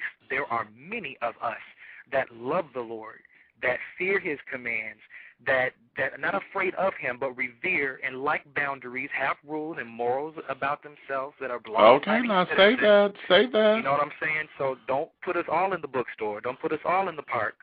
Don't put us all out there cruising. Don't do that. Don't put us all. Don't put us all there. Now and let me say this because even though we do go there, we don't live there. Exactly, I was just going to say that. See, and even if we go there, because some of us was brought out of there and got to go back, you know, just to do the work, because that's the work, baby. That's the work that has to be done. So those are the areas that still need to be addressed. If people need to be delivered from things, it's being delivered from promiscuity. It's being delivered from one-night stands, interactions with people, porn addiction, physical and domestic abuse within same-sex relationships. No one talks about that. There's so many issues that are not being addressed.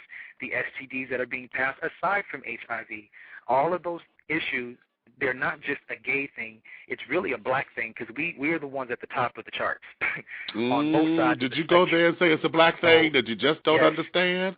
Hush up now. We are the ones with our sanctified selves infecting each other at every convocation and convention, at all these, get-togethers and parties and things like that, which go ahead and have a good time, have fun. I ain't hating on nobody's hustle, but we can no longer be ignorant and allow ourselves to die from ourselves. We cannot cause a genocide within the black community because we're just not educated and we're afraid to address it. We just want to pretend like it's not there. And and it'll go away. It's not going to go away. Like I said before, the bashings, the murders that are taking place that no one's saying anything about. That we'll spend all day twittering about foolishness and Adam Lambert, but who's talking about who just got killed and dismembered in Puerto Rico, and who's talking about the young man who just got killed in his own house? Who's talking about the 16-year-old who was beat with the metal pipe after he told his counselor, his guidance counselor, and the school security guard and the principal that these guys are going to get him, and they got him, and he ended up in the hospital for a week. Who's going to talk about this? And who's going to say, no, they don't deserve this? Some people think they deserve it because that's the life they chose, but no human being has the right to be, killed, hurt, disrespected on any side, straight, gay, tri, quad, whatever you are. You have a right to have your voice and your life and your place in this planet. And that's the way I know God would want it. He's a God of justice as much as he is a God of wrath. I think it's important that if I can get people to open up and start talking and quit demonizing everything and quit being so ignorant and so archaic and just talk reality about what's really happening in the black community. That's what I'm here to do. That's what a recording activist is. Okay, now see that was okay. Now I was going right there. Now, there's a question in the tea room over here on how can you be contacted. You know, your Twitters, your MySpaces, your Facebooks. Folks want to reach out to you. Is there any kind of way that they can do that? And then, no. You got 4 different oh, wait a minute. Let me say, see, I got too many things running through my head. I'm sorry, y'all. I sound discombobulated. But you have 4 different albums that you just released. Circus, Baptistogic, which there's a track on there that's sickening, honey. That is completely sickening.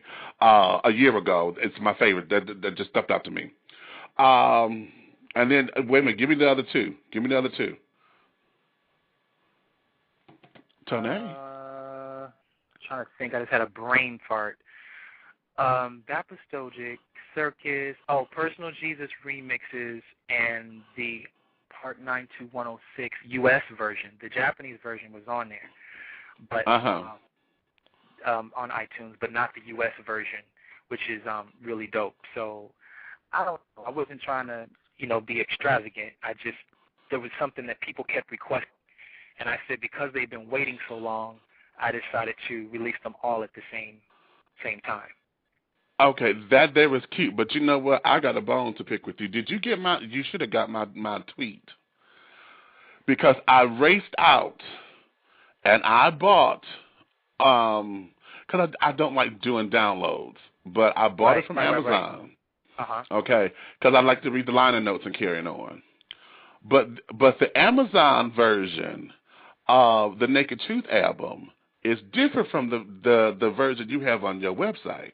Because there's 10 whole songs that's not on the Amazon.com version. Correct. You know I'm evil with you for that. I said, oh, this fool tried to get all of my damn coins, honey. Ow! Just all of my little coins. No, I'm a poor ass working child trying to get ready for the holiday season. But that's okay, though. That's okay, because I'm going to get it. Because I need to hear those other tracks. But, yeah, I just had to let that be known, honey. I looked at that. I said, no, you didn't. No, you didn't. Mm-hmm. But, okay. Mm-hmm. But I let the folks know where to go to. They can get everything from the official TONEX.com, the official TONEX.com. They can follow me on, you can find my Twitter page from there too, but the Twitter is twitter.com/T0N3X, twitter.com/T0N3X, and my MySpace is myspace.com/TONEX, TONEX, and my Facebook is facebook.com/TONEX. So it's all there. When you get me, it's actually me responding. I actually interact with people all the time, and I use every medium that I have to share light, to share love, and no shade. You know what I'm saying? There's no shade here at all. I'm honestly, I can be a lot, but at the core of me, I'm telling you, I'm a really fun-loving, crazy, down-to-earth, fried chicken and Slurpee dude. It really fried and Slurpees. Wait a minute now.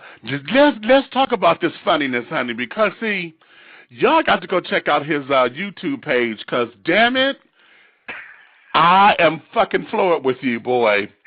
He has sitting up there and has, for those of y'all know, I am Wonder Woman, okay? Point blank, I am Wonder Woman. This child has set up and did this whole little comedic take on, took a clip, an older version of Wonder Woman. This was back when she was still in the Army and carrying on. This was before she became IADC. Right. Okay. And this child has just, how it's an acting tool that we used to do. Because I'm an actor anyway, so this is what we do. Right. You sit up there and you make up the lyrics to somebody else talking. Y'all have got to check that shit out. Because this motherfucker here has just, I was hurting because it's love. And child, the way he's throwing up some of these scriptures, okay, no weapon, honey, no weapon. When you deflect no the bullet, baby, I said, okay, bitch, stop it. Okay, I'm telling you, I'm waiting on the next installment, honey. I'm waiting on the fucking next installment. It's coming. Because I said, okay, I can't take this. What? How did that come about? You just sitting around at the computer playing what? Wow. I started doing that actually a long time ago. Like back in the late 80s, I used to do it with 2 tape recorders. And, basically look at the VHS tape, record the audio, and then just sync it up with the tape recorder, which is very difficult to do back then. And I had to do all the voices in one take. I moved from there to move to 2 VCRs where I would do the audio for one and copy the video from the other one. It's a really complicated process, to be honest, with the mixer. I did that in mid-90s. And then finally, once I got Pro Tools, which is a recording software by DigiDesign, shameless plug, I ended up being able to make multiple tracks so I could do all the music, all the orchestrations, and all of the vocal characters, and be able to manipulate the pitch of the vocals of each character to give a full storyline. And the storyline that you hear that I took out of, the Wonder Woman episode, you would think that the way I wrote the plot was the way the original film went. I know, right, I know. So it's more than just making funny sounds or, extricating their vocals. It's about making an entire story that looks like what I said was really what happened, and using church colloquialisms and black urban culture, things that only black folks would know. And especially if you're in church, it would take you in. And I did that just to have fun. I'm an actor first and singer second, actually. And I'm a nut. I'm coming to that. So that's where that came from. And I just wanted to make stuff that was so funny that if someone was having a bad day or was going through something, they could play that. Bible says that laughter is medicine. So that's why I made it. And it is hilarious. And I'm working on the third installment as it is. Yeah. I'm telling you the God honest truth. And here again, it's called Blunder Woman. Yeah, Blunder Woman. Yes. Yes. Darling, see, and that was another telltale sign, if you will. I said, okay, he done took Wonder Woman. Okay, right. Just the sissy icon, because everybody wanted to be Wonder Woman as a child. Yeah. I am the official fan club president. Okay, and aficionado, if you will, on Wonder Woman culture. Oh, so yeah? when I came across that, darling, honey, oh, dear. Okay, where did she move on the last episode? What city did she move to? What city did she move to? Yeah, she was based in D.C. She was yeah, based but in then they flew out. They flew her out to Los Angeles, and she ended up staying out there. Yes, and then that's when the series died for some reason. And that's when the series died, because the last episode, honey, was when the boy found out about her. Yeah. That was the last episode. But yeah, she moved out to L.A., honey. Yeah. Right. I love it. Okay. But I definitely was in my underoos as a kid with Reynolds wrap foil around my arms.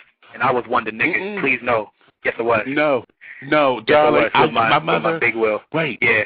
I definitely. Not the big wheel. Did you say the damn big wheel? The big wheel with the one that you pull the little lever up and it skids out. Yeah. That's what I'm talking about. Sick of you.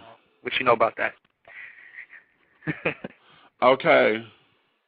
Lord have mercy. But see, I was Wonder Woman. In fact, when I was a kid, we played superheroes all the time, and the girls never spun right. They never spun right, and they never knew how to use the lasso right. They never did. So the only way how I played, my cousins still tease me to this day. The only way I played Super Friends is if I was Wonder Woman. And they said, you can't be Wonder Woman because you're a boy. I said, I'm not playing unless I'm Wonder Woman because y'all don't spin right. And that's how, baby, that was the birth of a nation, honey, because shit, yes, I was. You are crazy. I love it. I'm serious as all get out, honey. I am serious as all get out, okay? So now we've covered that. I want to go to your acting before we get up out of here, because you've been awarded San Diego's highest award for your portrayal, honey, in Dreamgirls, Mr. James Thunder Early. Yes, sir. Okay. So congratulations on that for starters. Thank you. But here's the question. You said you were an actor first and a singer second. Really, I am. Okay, and so am I, because I'm an actor who sings. Same thing, yeah. I'm an actor who sings. I'm a playwright, director, producer, female impersonator, life coach. You know how we do in this business. Anyway. Right. Will you be addressing these issues now? Once again, here you go, the unofficial poster child, and I'm sure everyone is looking for you to come out with these heartfelt whatevers, and telling stories. Do you see yourself writing, any kind of play or being in any kind of play or motion picture that will address these kinds of issues, or is it one of those things to where we just gonna live, honey? Whatever happens, happens. Whatever happens basically happens. There's a couple of projects that I have in the work that will be semi-autobiographical, and one of them has like a kind of a purple rain type vibe to it. But I can't say but so much. The director really doesn't want me to. It's too early. Don't spill it out. Too early. I want the exclusive though. I want the exclusive. I will give you exclusive on that. The main thing is just trying to really honestly rebuild after basically all the doors shut. After that interview, like everything I did have lined up, as far as the church was concerned, because that's where I, preaching and singing, my concerts, that was my main income. So all of that, of course, subsequently shut down, and that, it's like, wow, okay. So those doors closed. So now it's just a matter of basically keeping it rookie and starting at ground zero again, and which gives me a different type of hustle, because I have to, do it like how I did it when I first started, and that's how I got to where I am, and I know how to do it. And I didn't even have the internet back then, so okay, right. I'll be okay. I just think that people, to be honest, I think they're hearing stuff, but they haven't heard anything I said. They haven't really sat down and seen the full context of the interview or anything they've heard. People have heard versions and versions and versions and versions and have come to their assessment that way, but they haven't really objectively sat down as like a college student. Don't go to college then if you don't like dealing with TONEX, because basically that's what they do in college. They bring up everything that would push your button to let you know there's more than you inside this world.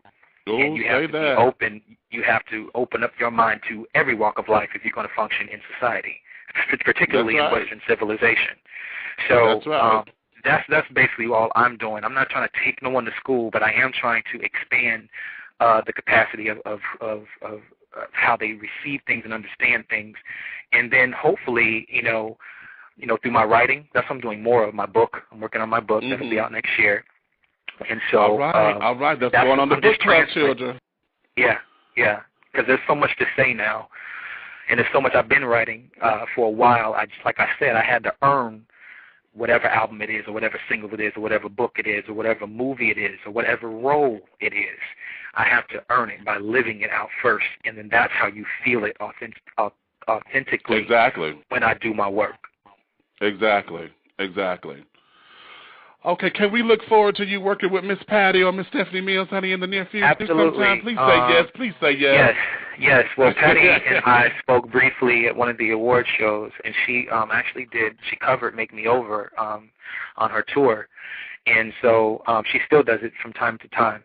And I feel, and I'm going to put this on out there, I know there's a lot of producers out there and a lot of people that do a lot of stuff, but they can't do what I know I can do for Patty.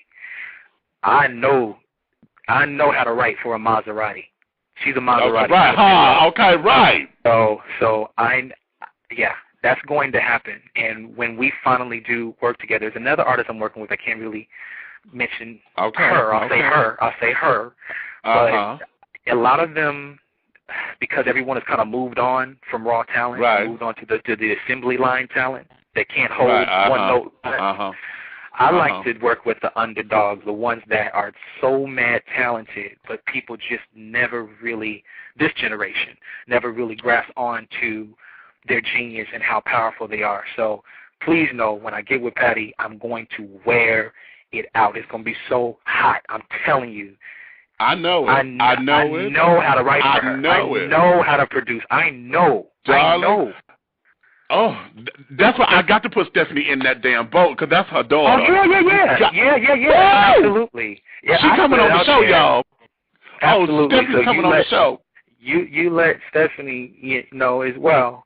And I had actually been, believe it or not, working for a while on Melba Moore. So I love working with all of the unsung heroes that this generation is either completely oblivious to or never really had appreciation for, because they just haven't went far enough back in their catalog. And you can't really go forward until you go back. So if you call yourself going to be an artist of longevity and you don't have any history or catalog, you ain't going anywhere. I believe that there's a foundation and the epicenter for music and vocals. I mean, just unbelievable talent that still exists on this planet, that if I can have anything to do with it, I'm going to let folks know, and I write according to that artist's voice, and I can't wait to smash all three of them. Baby. My ear is to the ground, honey. So put it out there. Let them know. The ground. Let them know that Tone got the parts for their car. Okay now. Okay, that's the mechanic. The master mechanic right here. Oh, I know how to work on a Maserati. Who got the keys to the Jeep? Vroom. Yes. Okay, see, you trying to, okay, you're going to make me act real silly. What happened to you giving lessons and stuff? You used to advertise that on your MySpace page, that you were doing vocal lessons and all of that. Are you still doing that? Not currently, because I'm doing a DVD that's going to be for sale. I was doing it personally live out here, but the economy started affecting people, and I refuse to go beneath my worth. So, all right now.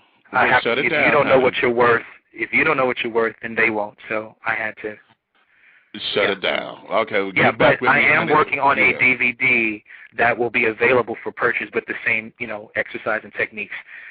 You'll see the infomercial and everything like that, which will cover way more ground than doing personal ones.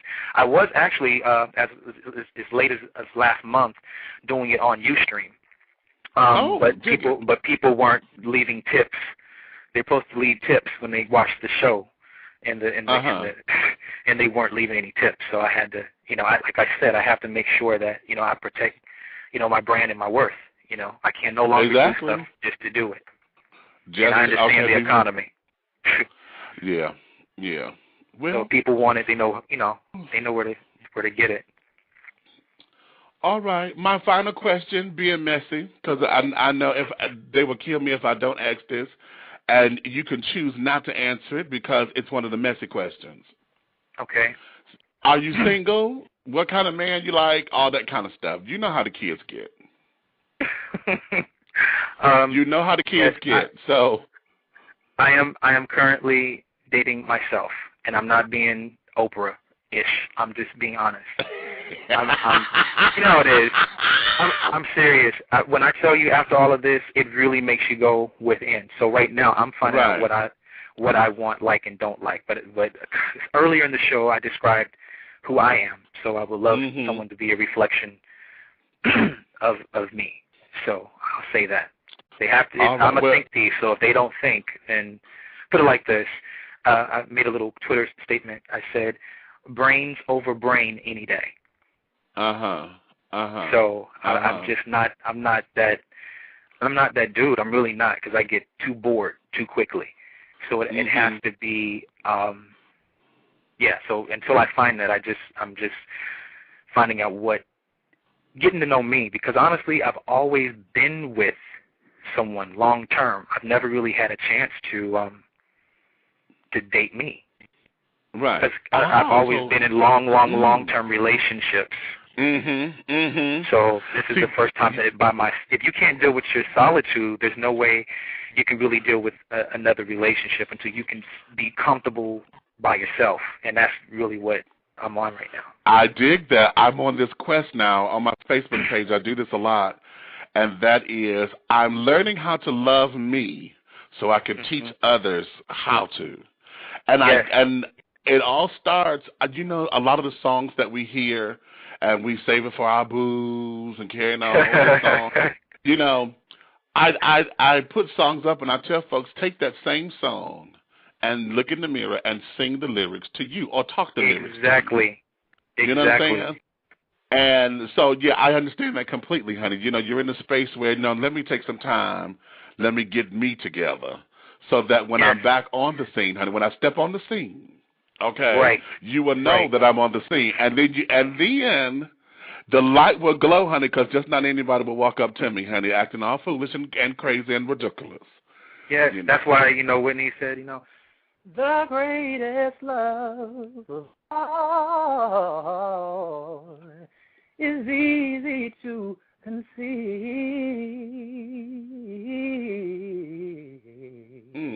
Learning to love yourself is the greatest love of all. That's what she said. Damn. I lost all of my falsetto like that. I can't hit that. I'm a baritone bass. And I miss being able to do that naturally. I miss it. But I've learned how to become comfortable with them lower ranges, honey. Anytime I could get a butch doc to tell me, baby, but I say, oh, girl, just thank God that we are, honey. You crazy, Meach. Anyway, I am going to thank you wholeheartedly, my darling, because it's getting upon that time. Like I said, I got to go do my Batgirl change. And, no, I may have to whirl this time, honey. This is going to be a complete out Wonder Woman twirl. To get ready to go pay the bills, honey. But I thank you so much for your time and for coming on and, honey, just showing us this is all of me, honey. It was well worth the wait. And I hope that I was able to you know, meet your expectations and soar beyond Absolutely. Them. And some. You know? And some. You reinstilled my faith in you know, internet journalism and accurate documentation and keeping it 100 and real, you know, it's more realistic, more of a conversation than an interview. And that's always what I prefer anyway. So, you know, you got a friend here, man. You got a friend. Well, thank you. Thank you so much. So with that, my darling, I bid you adieu, honey. Get about your day because it's noon there, so it's time for lunch. Yes. And or brunch if you hadn't eaten anything. Right. And then we will definitely keep in touch. I'll send you a friend's request on Facebook. All right. And we will go from there. So all of you out there, honey, this show does archive. So if you missed anything because you were on the computer, just go into the archives and pick it up. Share it with all of your friends. And if you hate me, honey, share it with an enemy because one way or another, the word is going to get out. Ha-ha, I love you still. Anyway.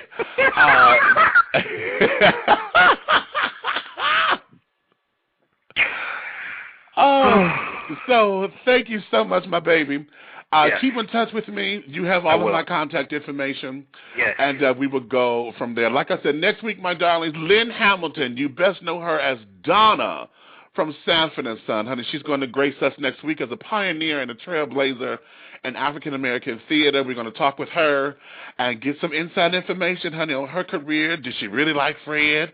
How was Damon? You know, and all of that. Did she really like Mary Jenkins? You know, we're going to get into all of that with her next week. You are a holler. You are a holler. But with that, my darlings, thank you so much for dishing tea with Big Meach, honey. Until next week, thank you. Tone, my darling, this has been such a pleasure. Thank you. The pleasure's all mine. Thank you. Keep going. Keep doing your thing. Thanks, baby. I'll talk with you soon. All right. Bye-bye. Bye-bye.